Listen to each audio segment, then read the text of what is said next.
A análise e o mérito de uma proposta de orçamento do Estado medem-se necessariamente pelo texto e pelo contexto.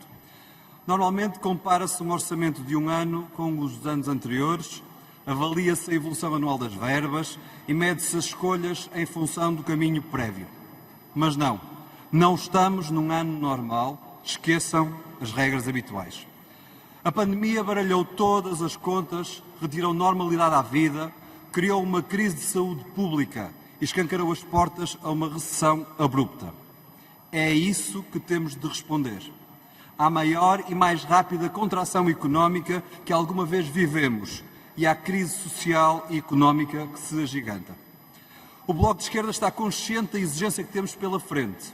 Dissemos-lo no tempo certo, quer publicamente, quer ao Governo, e por isso mesmo iniciámos há meses as negociações com o Governo para construirmos um orçamento de Estado que não falhe no essencial, a resposta às pessoas neste momento crítico. As nossas conversas começaram pelo mais simples, cumprir o que já estava acordado para 2020 e que a pandemia tornou ainda mais urgente, e pôr em prática o que foi decidido no orçamento suplementar. Mas o tempo passou e as coisas ainda estão por fazer. A contratação de profissionais para o Serviço Nacional de Saúde, que acordamos no último orçamento, era uma urgência já antes da pandemia, mas ficou por fazer. O Serviço Nacional de Saúde perdeu médicos durante a epidemia e só 7 meses depois do início da epidemia em Portugal é que o Governo decidiu efetivar 2.995 profissionais. As equipas comunitárias de saúde mental, como acordamos no orçamento para 2019, são ainda mais fundamentais em tempo de pandemia. Foram repetidamente anunciadas, mas nunca contratadas. O apoio social extraordinário para trabalhadores informais existe apenas no papel. Não protegeu ninguém. A alteração dos prazos de acesso ao subsídio de desemprego para apoiar pessoas que perderam o emprego com a pandemia ainda não foram concretizados. O apoio para os cuidadores informais, que teve uma dotação de 38 milhões de euros, só chegou a precisamente 32 pessoas, o que significa que, na prática, não existe para a generalidade dos cuidadores. A descida do IVA da eletricidade, que o Governo fez depender de uma resposta da Comissão Europeia e teve o ok em junho passado, está agora prometida para dezembro e só deve chegar em janeiro. Cumprir o acordado.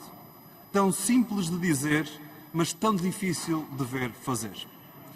Este é um momento de responsabilidade e não de promessas ilusórias. E também não é o momento de medidas simbólicas, que foram importantes noutros momentos, para iniciar debates ou abrir caminhos para reconhecer novos direitos. Mas não estamos nesse tempo. A crise obriga a medidas concretas que respondam agora pela vida das pessoas. E por isso mesmo, quando nos apresentaram o truque da alteração das tabelas de retenção do IRS, dissemos que não era esse o caminho que daria estabilidade à vida das pessoas. Respondemos o mesmo sobre o novo banco, rejeitando que a Lone Star continue a encher os bolsos à custa da desgraça da gestão do banco. Este não pode ser um orçamento que deixe tudo na mesma. Essa é a nossa obrigação. Vemos o Governo falar de exigências de última hora do Bloco de Esquerda. Mas quais são elas, senhores deputados e senhores deputados do Partido Socialista? Todas as nossas propostas estão em cima da mesa desde o início do verão. Nem são secretas e elas até estão todas publicadas. Apresentámos-las quer ao Governo, quer ao país. E se insistimos nelas, é porque a realidade da vida das pessoas nos está a dar razão. Não há dia que passe sem que a falta de profissionais do Serviço Nacional de Saúde seja notícia. Se a nossa preocupação já vinha de trás, a pandemia só a tornou mais urgente. E a fixação de profissionais não é uma simples questão de concurso para contratação. Ela depende de garantirmos que conseguimos atraí-los e mantê-los no SNS, o que é particularmente flagrante no caso dos médicos. Não é uma questão menor. A vaga de despedimentos a que estamos a assistir, com o aumento da taxa de desemprego, acontece porque as leis laborais desprotegem os trabalhadores. Nós sabemos disso, o país sabe disso e o Sr. Primeiro-Ministro sabe disso. Ainda há dias afirmava que a crise provou a desproteção dos trabalhadores. Verdadeiro flagelo. Mas fica-se pelas lamentações, rejeitando alterações ao Código de Trabalho que protejam o emprego ou o uso da pressão do Estado. A intransigência é tamanha que o Governo nem sequer aceitou acabar com o período experimental. Apesar da crise, ter demonstrado como este período experimental desprotegeu brutalmente os trabalhadores. Não é uma questão menor.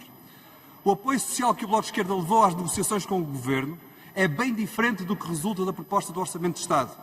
Propusemos um apoio permanente e o que chegou é um apoio extraordinário, emagrecido pela condição de recursos e de curta duração, que deixa desprotegidas, por exemplo, famílias de trabalhadores independentes com salários médios e em que um membro do casal tenha ficado sem rendimentos.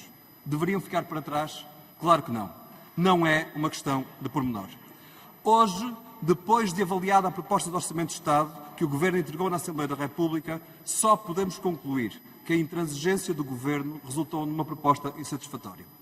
As divergências que temos com a proposta do Governo não são de pormenor. São das questões fundamentais que definirão este Orçamento de Estado. Se há uma porta aberta para as resolver, há. Mas não para falhar às pessoas neste momento crítico. O mandato do Bloco de Esquerda é para as respostas que garantam que no próximo ano ninguém ficará para trás. E é esse mandato que não faltaremos.